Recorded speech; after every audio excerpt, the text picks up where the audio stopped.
अस्सलाम वालेकुम फ्रेंड्स। आज मैं आपके पास लेक्चर नंबर 14 लेके हाजिर हुआ हूँ।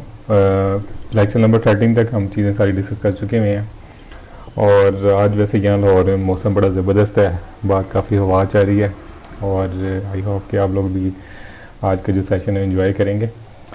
आज बेसिकली हम डिस्कस करेंगे जो ऑटोकैड में हमने कुछ इलेक्ट्रिकल सिंबल डिज़ाइन किए हैं और उसकी क्या एप्लीकेशन वगैरह है और उनकी क्या वर्किंग प्रिंसिपल, उनका जो इंट्रोडक्शन है, ये सारी चीज़ें हम डिस्कस करेंगे। तो चलिए स्टार्ट करते हैं हम। अच्छा, इलेक्ट्रिकल सिंबल्स देखें, मैंने जो आपको एक्सरसाइज करवाई थी, क्योंकि ज़ाहिर है हम एक ऑनलाइन अभी स्टडी कर रहे हैं तो मैं लेक्चर उसको लेंथी नहीं करना चाह रहा था, इसलिए मैंने सिर्फ 3 या 4 सिंबल्स आपको डिज़ाइन करके दिए हैं। लेकिन एक्चुअली अगर आप देखते हैं तो ये पूरे सिंबल्स जो है ना, अगर आप जब फेस टू फेस क्लास करवा रहे होते हैं तो ये सारे सिंबल्स में हम कवर करवाते हैं। तो आई बिलीव कि मैंने एक एनो कॉन्टेक्ट करवाया है और एक कॉयल करवाया है, तो ये कैनो और एनसी आप कॉपी पेस्ट करेंगे तो ये सारी चीज़ें आपके पास बन जाएंगी। इसी तरीके से नीचे आप देख सकते हैं इंडिकेशन लाइट्स मैंने आपको ऑलरेडी बना के दी थी, पुश बटन वगैरह भी सारे आप बना सकते हैं और ये कुछ नीचे सिंबल्स हैं, इसको भी आप बना सकते हैं। तो चलिए हम इसको डिस्कस करते हैं वन बाय वन। तो एक प्रेजेंटेशन है मेरे पास, उसके ऊपर हम चीज़ें डिस्कस कर सकते हैं।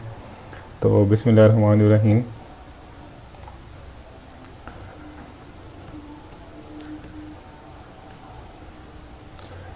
सो this is the slide of type of switch gear के इक्विपमेंट्स। सर्किट ब्रेकर देखें, सर्किट ब्रेकर क्या होता है? Circuit breaker is automatically operated electrical switch design to protect the electrical circuits from damage cause by overload और short circuit. तो ये basically protection देता है अगेंस्ट ओवरलोड और शॉर्ट सर्किट में। नॉर्मल एप्लीकेशन में या नॉर्मली वर्किंग में ये एज ए स्विच काम कर रहा था ऑन और ऑफ करने के लिए, और अगर एमसीबी किसी वजह से अगर ट्रिप कर जाता है या ऑफ कर हो जाता है तो आप उसको दोबारा मैनुअली ऑन कर सकते हैं। सर्किट ब्रेकर में हमारे पास कुछ डिफरेंट टाइप्स होती हैं। जो सबसे पहले एमसीबी है, उसके बाद ईएलसीबी, आरसीसीबी है, एमसीसीबी है, एमपीसीबी है, एसीबी है, वीसीबी और एसएफ6 है। तो अगर हम देखते हैं एमसीबी, तो एमसीबी का ये इलेक्ट्रिकल का सिंबल है और ये नॉर्मली 2 एम्पेयर से लेके 63 एम्पेयर तक मार्केट में अवेलेबल है। इसमें डिफरेंट ब्रांड्स हैं हमारे पास, लाइक ये श्नाइडर है, ये एलके के ब्रांड है, हैगर है, चिंट है और बीएबी, सीमेंस वगैरह के आप ब्रांड आप मार्केट में देख सकते हैं। और फॉर एग्जाम्पल ये सिंगल पोल है, जिस तरह ये सिंगल पोल नज़र आ रहा है। ये आपका डबल पोल है जिसमें एक फेज़ और न्यूट्रल का यूज़ कर सकते हैं। ये ट्रिपल पोल है जिसमें 3 फेज़ आपकी जो वायरिंग है वो उसमें कनेक्ट हो सकती है। इस तरह डीसी एप्लीकेशन के लिए प्लस और माइनस पोलैरिटी के साथ एमसीबीज अवेलेबल होते हैं। और ये 4 पोल है हमारे, रेड, येलो, ब्लू और न्यूट्रल के लिए। और ये बेसिकली कॉम्पैक्ट इन साइज़ है, ठीक है। और जो एप्लीकेशन है ये नॉर्मली लाइटिंग और कंट्रोल सेंटर में सर्किट में ज़्यादा यूज़ की जाती है। इसकी नॉर्मली जो शॉर्ट सर्किट रेटिंग है ये 6K या 10K में होती है। इसके बाद नेक्स्ट हमारे पास है ईएलसीबी और आरसीसीबी। तो कुछ कंपनीज जो है ना इसको एज ए ईएलसीबी अपनी प्रोडक्ट रेंज में ऐड करती हैं, कुछ इसको आरसीसीबी में ले रही होती है। दोनों का फंक्शन मोरल सेम है। ये बेसिकली जो किरचॉफ केसी का लॉ आपने पढ़ा होगा इंजीनियरिंग के अंदर, किरचॉफ करंट लॉ, आपका जो करंट एंटर और जो लिविंग करंट है दोनों का सम अगर इक्वल 0 होता है तो ये प्रोटेक्शन यानी आपका जो सिस्टम हेल्दी होता है। अगर दोनों में डिफरेंस आ जाएगा तो उस डिफरेंस को सेंस करते हुए जो डिवाइस है ये ट्रिप करेगी। तो ये बेसिकली होता है अगर आपके सिस्टम के अंदर कोई इंसुलेशन अगर आपकी डैमेज हो जाती है तो करंट की लीकेज आना शुरू हो जाती है। और वो जो करंट की लीकेज है, अगर कोई पर्सन वहाँ पे काम कर रहा है तो उसको इलेक्ट्रिक शॉक लग सकता है। तो जैसे करंट लीक होना शुरू होगा तो ये जो डिवाइस है ये फ़ौरन ट्रिप हो जाएगी, और जिससे ये है कि आपका जो एक ह्यूमन सेफ्टी है वो आप इंश्योर कर सकते हैं। तो इसमें क्योंकि न्यूट्रल मैंडेटरी है तो इसमें 2 तरह के मॉडल होते हैं, यहाँ तो डबल पोल या 4 पोल। और इसकी जो रेटिंग्स है ये वो नॉर्मली सिंगल फेज़ में 40 एम्पेयर का आ रहा होता है और डबल पोल में 4 पोल में आपका 63 एम्पेयर। इसकी इन बिटवीन भी आप जो आपकी रिक्वायरमेंट है वो आप यूज़ कर सकते हैं। और इसमें नॉर्मली शॉर्ट सर्किट की इसमें प्रोटेक्शन नहीं होती। इसमें बेसिकली आपका जो मिली एम्पेयर्स होते हैं उसको सेंस कर रहा होता है ये। तो मिली एम्पेयर्स में आप इसमें 10 मिली एम्पेयर है, इसमें इसके अलावा 30 मिली एम्पेयर है। तो वो डिफरेंट मिली एम्पेयर्स के साथ यानी कितना मिली एम्पेयर करंट आपको अलाउ करेगा और जैसे उससे ऊपर होगा तो ये प्रोटेक्शन ट्रिप करनी चाहिए। इसके अलावा हमारे पास नेक्स्ट सीरीज़ है एमसीसीबी नॉर्मली आप देख सकते हैं ये इसका इलेक्ट्रिकल सिंबल है और इसको बोलते हैं moulded case circuit breaker. MCCB normally ये भी स्टार्टिंग रेंज तो वही है 6 एम्पेयर, लेकिन ये नॉर्मली 800 एम्पेयर इवन 1200 एम्पेयर, कुछ ब्रांड्स तो ऐसे हैं जिसमें 2-2000 एम्पेयर तक भी अवेलेबल होते हैं। नॉर्मली ये ट्रिपल पोल या 4 पोल में होते हैं। इसके अलावा अगर डबल पोल में कुछ स्पेशल इनके मॉडल्स हैं वो भी अवेलेबल हैं। और एमसीसीबी नॉर्मली आप ज़्यादा यूज़ करते हैं पावर सर्किट के अंदर, जहाँ पे आपकी लोड रिक्वायरमेंट ज़्यादा होती है और आपका जो आगे लोड कनेक्टर है उसमें ट्रांसफार्मर्स वगैरह हैं या मोटर्स हैं, ठीक है, या इंडस्ट्री में कुछ लोड प्रोफाइल हैं, कुछ टर्बाइंस वगैरह लगी हुई हैं, कुछ बॉयलर्स वगैरह लगे हुए हैं। और इसके अलावा कुछ कोई जेनेरिक अगर लोड लगा हुआ है लेकिन उसमें इंडक्टिव लोड अगर वो शामिल है तो इसमें इन रश करंट ज़्यादा हो रहा होता है। तो इन रश करंट को हैंडल करने के लिए एक तो हम एमसीसीबी लगाते हैं, दूसरा ये है कि इसकी जो शॉर्ट सर्किट रेटिंग है वो थोड़ी ज़्यादा होती है। अगर आपकी 10K से ज़्यादा रिक्वायरमेंट है तो नॉर्मली आपको एमसीसीबी में जाना पड़ेगा। और एमसीसीबी की जो मैक्सिमम शॉर्ट सर्किट रेटिंग है वो अब 250K 65K तक भी अवेलेबल है। इसमें नीचे आप देख सकते हैं कुछ थ्रेशोल्ड्स होते हैं, आप इसको सेट कर सकते हैं। जो इसकी एक जो रेटेड करंट उसका होता है, फॉर एग्जांपल अगर 100 एम्पेयर है तो आप इसको 80% से लेकर 100% तक जो आपकी रिक्वायरमेंट उसमें सेट कर सकते हैं। ये इसका रेड एक ट्रिप पुश बटन है जिससे आप इसकी ट्रिपिंग को टेस्ट कर सकते हैं। अभी जैसे इसकी नॉब ये सेंटर में है, दैट्स मीन कि ये ट्रिप कंडीशन में है। ऊपर करेंगे तो ये ऑन हो जाएगा और नीचे करेंगे तो ऑफ हो जाएगा। और इसके अलावा इसमें जो प्रोटेक्शन है वही थर्मल और मैग्नेटिक यानी ओवरलोड और शॉर्ट सर्किट प्रोटेक्शन होती है। और स्विचिंग में जो है ना एज ए ऑन ऑफ काम कर रहा होता है ये। नेक्स्ट हमारे पास एसीबी है।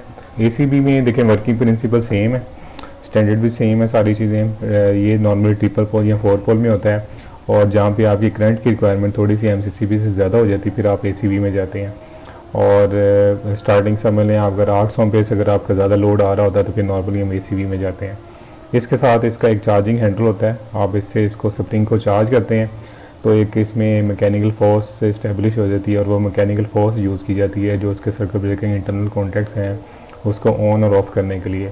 इसके अलावा इसमें आप इसको इलेक्ट्रिकली भी ऑन ऑफ कर सकते हैं। इसके अंदर एक मोटर इंस्टॉल हो जाती है जो कि जो स्प्रिंग चार्जिंग है उसको चार्ज करने के लिए यूज़ की जाती है। और इसके अलावा इसमें कुछ कॉइल्स वगैरह होते हैं, क्लोजिंग कॉइल और ट्रिपिंग कॉइल, जिससे आप ब्रेकर को इलेक्ट्रिकली ऑन और ऑफ़ कर सकते हैं रिमोट लोकेशन से। लाइक आप डीसीएस के साथ इसको इंटीग्रेट करना चाह रहे हैं, पीएलसी के साथ करना चाह रहे हैं तो ये सारे फंक्शनलिटी आप इसमें परफॉर्म कर सकते हैं। इसकी जो शॉर्ट सर्किट रेटिंग है ये नॉर्मली 50K, इसके बाद 65K होता है, 70K होता है, 100K होता है और अप टू 150K भी कुछ मॉडल्स अवेलेबल हैं। इसके बाद है नेक्स्ट हमारे पास VCBs। तो VCBs normally vacuum circuit breaker इसकी एब्रीविएशन है। और ये नॉर्मली जो आपके पास मीडियम वोल्टेज के नेटवर्क है लाइक 3.3 kV है, 6.6 kV है, 7.2 kV है, आपका 11 kV है, 15 kV है, 17.5 kV है, 22 kV है। तो इसके लिए ये जो नेटवर्क है उसमें आप VCB यूज़ कर रहे होते हैं। तो इसको आप देख सकते हैं, इसकी ये फिजिकल स्नैप्स हैं, ये इसके पीछे रियर कॉन्टेक्ट हैं।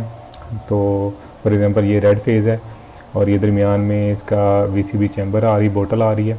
इसके अलावा येलो फेज़ है और ये ब्लू फेज़ है। तो ये ट्रॉली होती है जो कि आप स्विच गियर में जब लगाते हैं तो एक साइड के ऊपर बस बार आ रही होती है, नीचे वाली साइड पे कस्टमर केबल आ रही होती है। तो ब्रेकर का इंटरनल कॉन्टेक्ट आपके जैसे क्लोज होते हैं तो सर्किट आपका मेक हो रहा होता है।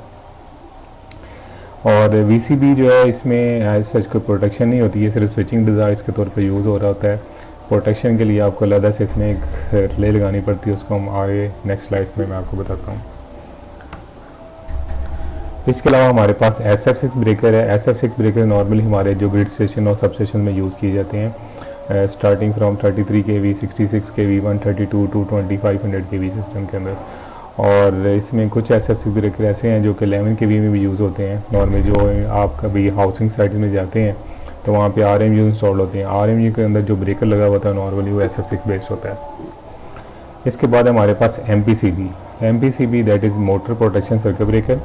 और इसकी जो रेटिंग्स है ये नॉर्मली 63 एम्पेयर तक या 80 एम्पेयर तक आ रहा होता है। यहाँ पे ये इंफॉर्मेशन अप टू डेटेड नहीं है तो आप इसको कंसिडर ना करें।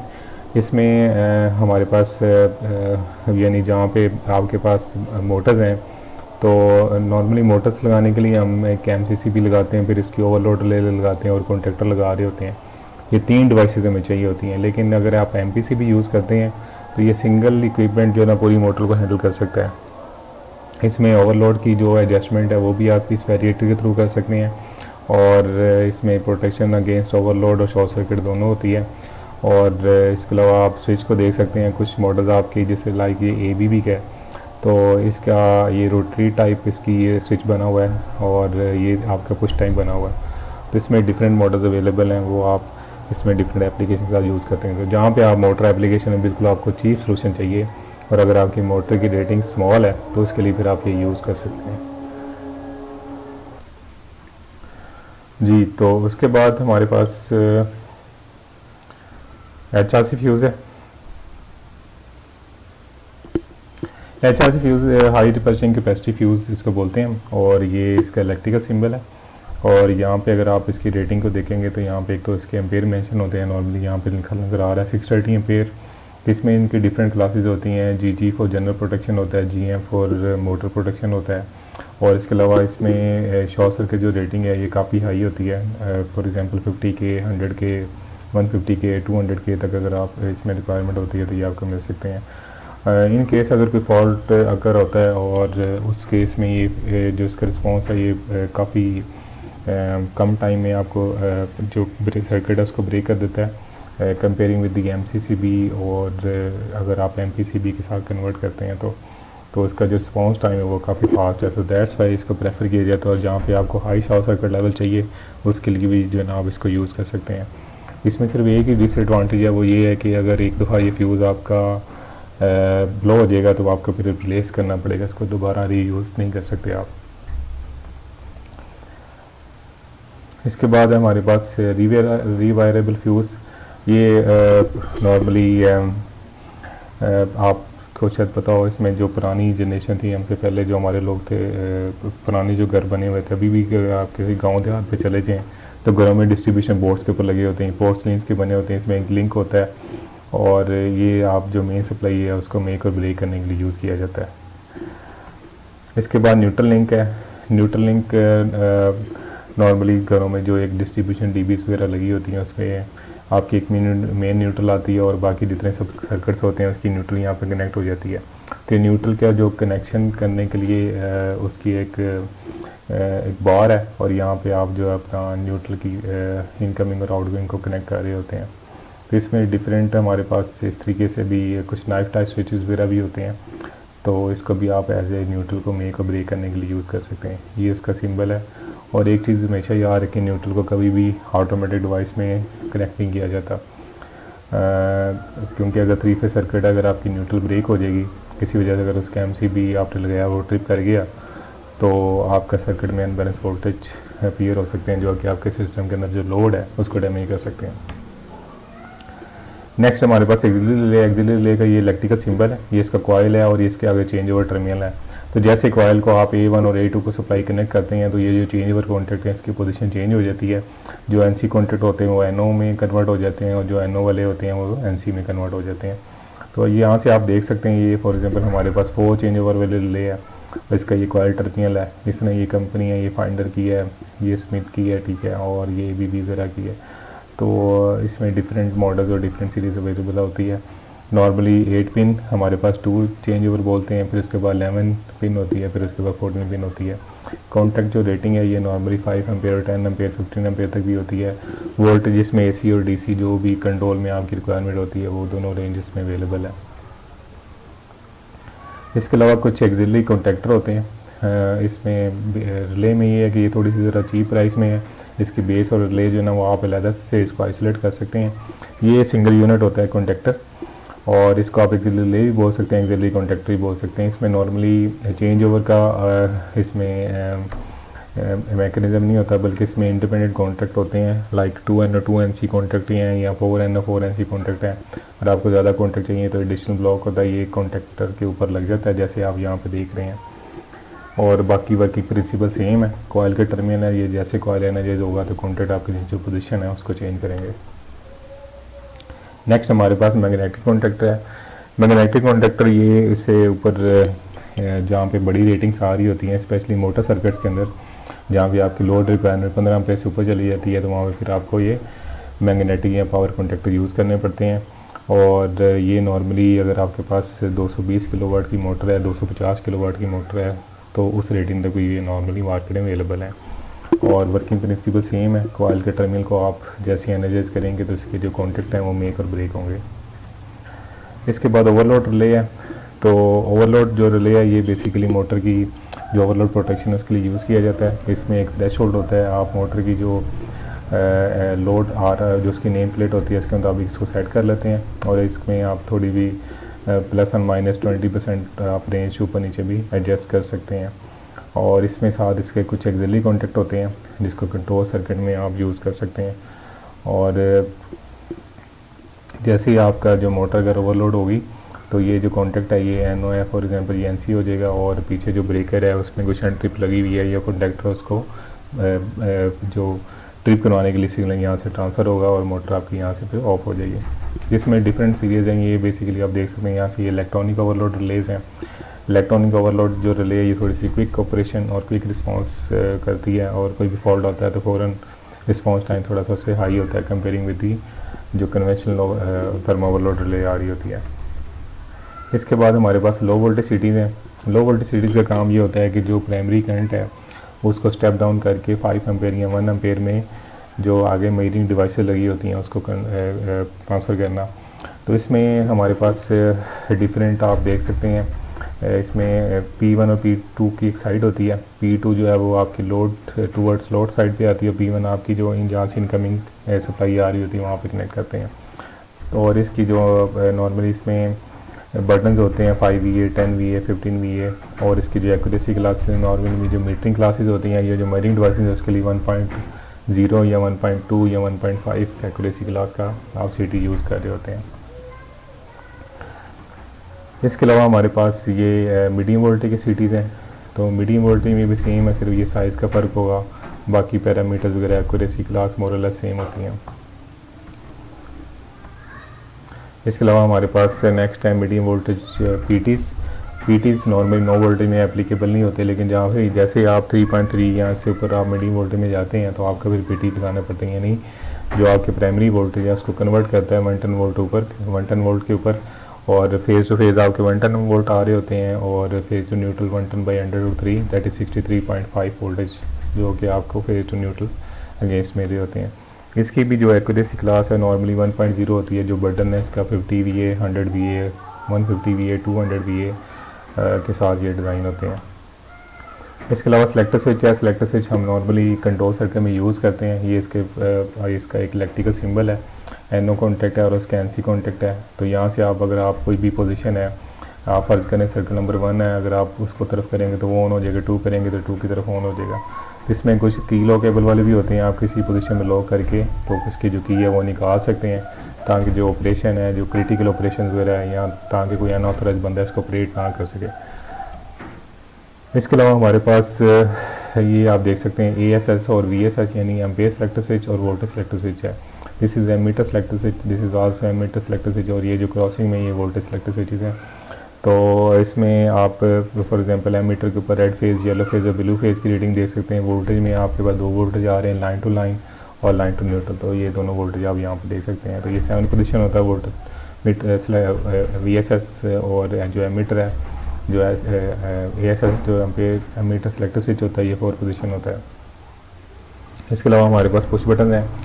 पुश बटन्स में आपके पास नॉर्मली पुश बटन भी आ रहे होते हैं और एलिमिनेटेड पुश बटन भी आ रहे होते हैं। अब लाइक ये जैसे आप देख सकते हैं ये एलिमिनेटेड पुश बटन हैं, और ये आपके जो सिंपल प्लेन पुश बटन हैं, और ये इसके कॉन्टैक्ट हैं। जैसे आप इसको प्रेस करें जो कॉन्टैक्ट है वो मोमेंटरी क्लोज रहेगा, और जैसे ही आप इसको रिलीज़ करेंगे अपना बटन तो ये अपनी एक्चुअल कंडीशन वापस आ जाएंगे।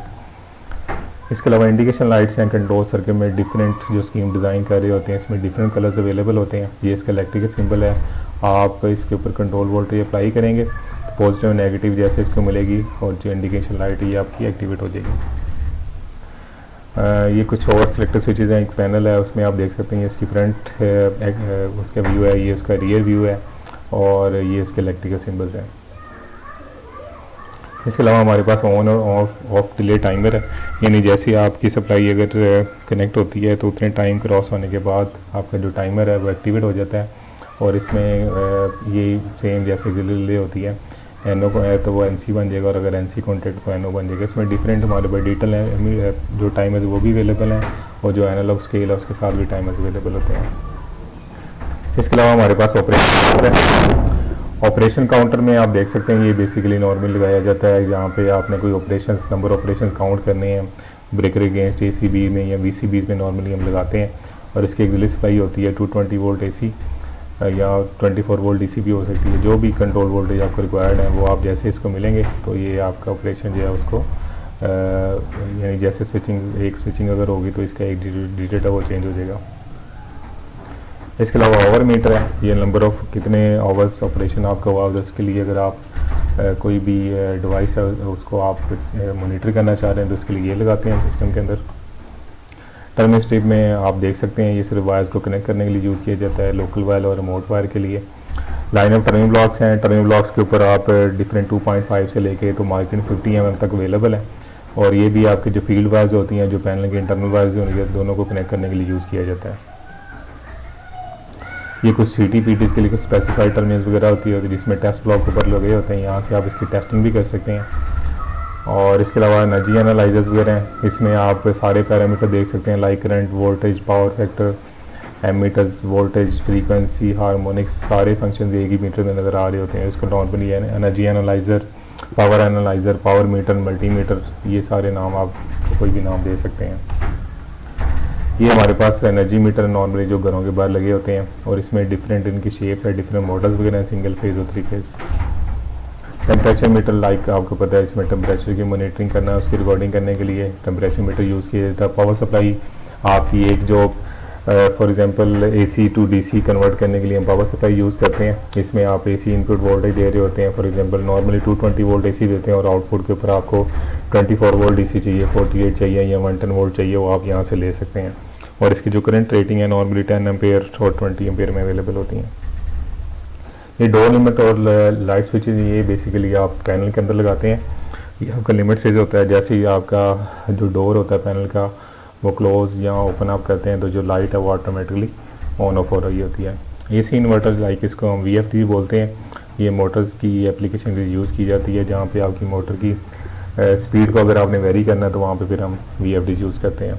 पीएलसी प्रोग्रामेबल लॉजिक कंट्रोलर, जहाँ पे आपने कोई लॉजिक लेके आनी है तो स्मार्ट सिस्टम है, इसमें आप एक दो वायरिंग कर लेते हैं और अगर आपको कोई लॉजिक चेंज करनी है तो आपको हार्डवेयरिंग चेंज करने की ज़रूरत नहीं है, सिर्फ इसकी इंटरनल प्रोग्रामिंग होती है और वो अगर आप चेंज कर लेते हैं तो आप सेम वायरिंग में इसमें जो ऑपरेशन की रिक्वायरमेंट है वो आप चेंज कर सकते हैं। ये HMI ये ह्यूमन मशीन इंटरफेस HMI के PLC के साथ कनेक्ट होता है और जो भी आप PLC में प्रोग्रामिंग करते हैं उसकी सारी ऑन स्क्रीन डायग्राम आप यहाँ पे इसके ऊपर ड्रा कर सकते हैं और इसके ऊपर सॉफ्ट कीज़ वगैरह होती हैं, वहाँ से आप इसकी कंट्रोलिंग भी कर सकते हैं। ट्रांसड्यूसर्स वगैरह ये हम करते हैं जहाँ पे अगर 5 एम्पेयर अगर फॉर एग्जांपल हमने अपने कोई भी इलेक्ट्रिकल सिस्टम है उसको कम्युनिकेट करवाना है अपने DCS सिस्टम के साथ या PLC वगैरह के साथ, तो वहाँ पे फिर हमें 5 एम्पेयर या 1 एम्पेयर को फर्दर 4 to 20 मिली एम्पेयर के ऊपर या 0 to 20 मिली एम्पेयर में कन्वर्ट करना पड़ता है। और इसमें हमारे पास नॉर्मली करंट और वोल्टेज ट्रांसड्यूसर दोनों अवेलेबल होते हैं। ये नॉर्मली हमारे एनालॉग मीटर्स हैं, लाइक ये फ्रीक्वेंसी हर्ट्ज के लिए ये एनालॉग मीटर है जिसमें मैक्सिमम डिमांड इंडिकेटर भी शामिल है, मेगावाट पावर मीटर है, ये cos5 मीटर है, ये वोल्टेज मीटर है और ये भी cos5 मीटर है। ये आपके डबल वोल्ट मीटर है जहाँ पे अगर आप कोई लाइन सिंक करना चाह रहे हैं लाइन 1 या लाइन 2 के लिए तो उसके लिए ये कम्बिनेशन यूज़ किया जाता है। आपको पता है जब हम सिंक कर रहे होते हैं हमारे पास 3 कंडीशंस होती हैं, आपका फेज एंगल सेम होना चाहिए, आपके वोल्टेज सेम होना चाहिए, आपकी फ्रीक्वेंसी सेम होना चाहिए। तो जैसे ये तीनों पैरामीटर सेम होंगे तो आप एक ब्रेकर को दूसरे लाइव ब्रेकर के साथ कनेक्ट कर सकते हैं। ये इसका एक इंटरनल व्यू है, इसका रियर साइड पे आप देख सकते हैं हमारे पास वोल्ट मीटर है और ये वोल्टेज सेलेक्टर स्विच है और ये इसकी रियर साइड ये पिक्चर है। इसके अलावा डिजिटल मीटर्स आप अगर कोई भी डिजिटल मीटर में लेना चाहते हैं तो उसकी शेप इस तरीके से होती हैं, इसमें भी डिफरेंट वोल्ट और एम्बिएंट मीटर्स वगैरह आ रहे होते हैं। ये कुछ थर्मल टेम्परेचर्स वगैरह अगर आप डिटेक्ट करना है तो वो मीटर्स अवेलेबल हैं। हमारे पास रूटर और बजर्स वगैरह आ रहे होते हैं। अगर आप कोई भी सर्किट आपका सिस्टम है उसमें अगर अलार्म आता है या ट्रिपिंग आती है तो आप यहाँ पे इसके ऊपर जो आपका बजर है या जो बेल है वो ऑटोमेटिकली एक्टिवेट हो जाती है, और जो ऑपरेटर है उसको पता चल जाता है कि कुछ हुआ है, तो वहाँ पे वो उसको जाके इजीली चेक कर सकता है। ये भी टेम्परेचर इंडिकेटर्स वगैरह हैं जो नॉर्मली ग्रिड स्टेशन में जो हमारे ट्रांसफार्मर वगैरह होते हैं उसकी मरीन के लिए लगाए जाते हैं। Capacitor bank power factor improvement करने के लिए पावर फैक्टर एक पैनल होता है, उसके अंदर ये कैपेसिटर बैंक यूज़ करते हैं हम। ये उसका इलेक्ट्रिकल सिम्बल्स है। नॉर्मली 25 kVAR, 12.5 kVAR और 50 kVAR की स्टेजेस लगाई जाती हैं। पावर सॉकेट्स, ये अगर आपके पास फील्ड में कोई इलेक्ट्रिकल सप्लाई है उसको कनेक्ट करने के लिए हम ये सॉकेट लगा देते हैं सिर्फ अपने पैनल्स के अंदर। तो एक साइड पे परमानेंट सप्लाई रहती है, दूसरी साइड पे आप इसको इंसर्ट और रिमूव कर सकते हैं। PF रिले जो लाइक PF पावर फैक्टर जो इंप्रूवमेंट पैनल होता है उसकी ऑटोमेटिकली कंट्रोलिंग और उसकी स्विचिंग करने के लिए हम यूज़ करते हैं। इसमें आप टारगेट पावर फैक्टर एक असाइन कर देते हैं और पावर फैक्टर जो रिले होती है ये ऑटोमेटिकली उसको मोनीटर कर रही होती है। जैसे पावर फैक्टर एक जो आपने सेट पावर फैक्टर होता है नीचे होता है तो उसकी जो स्टेजेस हैं वो ऑटोमेटिकली ऑन और ऑफ कर रही होती है, उसको मेंटेन करते हैं। ये AMF मॉड्यूल या ATS मॉड्यूल ये बेसिकली आप के जनरेटर्स एप्लीकेशन के साथ इंस्टॉल करते हैं कि अगर आपके पास 2 सोर्सेज हैं, वापडा अगर नहीं आ रही तो जो लोड है वो ऑटोमेटिकली जनरेटर के ऊपर ट्रांसफ़र हो जाए, तो उसमें आप ये कंट्रोलर लगाते हैं। और इस कंट्रोलर में सारी प्रोटेक्शन भी होती हैं। फॉर एग्जांपल ओवर वोल्टेज है या अंडर वोल्टेज वगैरह है, या अगर आपके पास फेज सीक्वेंस आउट हो जाता है या जनरेटर की प्रोटेक्शन है तो उसको ये मॉनिटर कर रहा होता है। इसके अलावा विद द टाइम डिले जो वापडा टू जनरेटर शिफ्टिंग हो, जनरेटर के बाद वापडा को लोड पे लेके आ रहा होता है। इसके अलावा हमारे पास कुछ प्रोटेक्शन रिलेज हैं, ये नॉर्मली ग्रिड सिस्टम में लगती हैं स्टार्टिंग फ्रॉम 11 kV, जिसमें जो बेसिक रिले है सबसे ओवर करंट फॉल्ट रिले है, ये लाइक डिस्टेंस प्रोटेक्शन रिलेज आ रही हैं। ये माइकॉम है, सीमेंस है, ABB है और ये भी डिस्टेंस प्रोटेक्शन रिले है। इसके अलावा ओवर करंट फॉल्ट रिले यहाँ से देख सकते हैं CDG61 इलेक्ट्रोमैकेनिकल रिले है, ये सीमेंस की रिले है, ये ABB की रिले है और ये सेल USA की रिले है। और इसके अलावा कुछ और रिलेज यहाँ पे देख सकते हैं आप, बैंक की रिले नज़र आ रही है आपको, ये रीवा की किसी पुरानी टाइम की रिलेज हैं। ये भी कुछ प्रोटेक्शन रिलेज यहाँ पे देख सकते हैं आप। इसके अलावा ट्रिप सर्कल सुपरवीनियर रिले है जो कि VCB की जो ट्रिप कॉइल होता है उसकी मॉनिटरिंग करने के लिए यूज़ की जाती है। ये लॉकआउट रिलेज होती हैं जो नॉर्मली आपके पास अगर सर्किट में कोई फॉल्ट होता है तो इसका ये फ्लैग है, ये गिर जाता है और सर्किट को आप दोबारा एक्टिवेट नहीं कर सकते अनटिल कि आप इसको हैंड रीसेट ना कर सकें। इसके अलावा हमारे पास रिले टेस्ट ब्लॉक्स होते हैं जिससे आप आगे जो CTs वगैरह उसको टेस्ट कर सकते हैं और जो प्रोटेक्शन रिलेज होती हैं उसको भी आप टेस्ट कर सकते हैं। ये उसके कवर्स हैं और ये इसका इंटरनल मॉड्यूल है टेस्ट करने के लिए। इसके अलावा जो रिले टेस्ट किट्स वगैरह हैं वो आप देख सकते हैं, ये ओमिक्रॉन के कुछ मॉडल्स वगैरह हैं, सब वर्कर्स वगैरह के मॉडल्स हैं। तो आप इस सेट को प्रोटेक्शन रिलेज के साथ कनेक्ट करते हैं और प्रोटेक्शन रिलेज को आप टेस्ट कर सकते हैं लाइव पैनल के ऊपर। ये मल्टीमीटर वगैरह हैं आपको आपकी इलेक्ट्रिकल जो सप्लाई है उसको टेस्ट करने के लिए। ये कुछ टूल्स वगैरह हैं जो स्विच गेयर इंडस्ट्री में यूज़ होते हैं। वायर्स या उसकी क्रिम्पिंग करने के लिए क्रिम्पिंग टूल होता है। ये कुछ लग्स वगैरह हैं या टिम्बर्स वगैरह इसको बोलते हैं हम। वायर स्ट्रिपर है, उसकी वायर की जो केबल है उसकी इंसुलेशन उतारने के लिए। कटर्स वगैरह वायर को कट ऑफ करने के लिए। नोज प्लायर है, ठीक है। और ये कॉपर की बस वगैरह हैं, केबल की लाइन्स है हमारे पास। तो ये था बेसिकली आज का हमारा session. Thank you very much for your time. अगर आपके पास कोई भी क्वेश्चन है तो कमेंट्स में आप मेंशन करें तो मैं इंशाल्लाह उसको वहाँ पे आंसर करूँगा। तो नेक्स्ट लेक्चर के लिए इजाज़त दें।